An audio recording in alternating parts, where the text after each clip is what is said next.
बिस्मिल्लाहिर्रहमानिर्रहीम। अस्सलाम वालेकुम डियर स्टूडेंट्स, उम्मीद करती हूँ आप सब खैरियत से होंगे। जी, आज हमारा उन्वान है उर्दू जमात पंचम के लिए।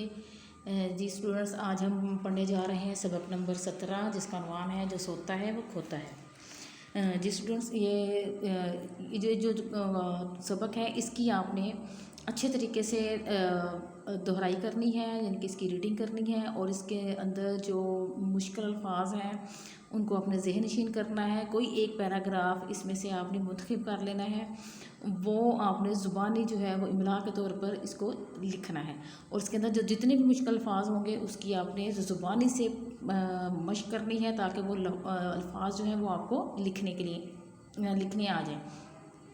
इसके साथ इसकी जो मशक है वो पहले हम क्लास में बहुत दफ़ा इसको रिपीट कर चुके हैं। कुछ सवालात जो है इसके अंदर ज़ुबानी है, और कुछ सवालात जो है इसके अंदर जो तहरीरी हैं वो दिए गए हैं। आपकी आसानी के लिए और आपकी मदद के लिए मैं यहाँ पे दोबारा से इनके सवालात के जो जवाबात हैं वो यहाँ पे लिख रही हूँ, ताकि आपको किसी किस्म की कोई परेशानी ना हो। तो आपने इन क्वेश्चन आंसर्स को भी अच्छी तरीके से याद कर लेना है, और उसकी जो है वो मशक जो है वो आपने कर लेनी है।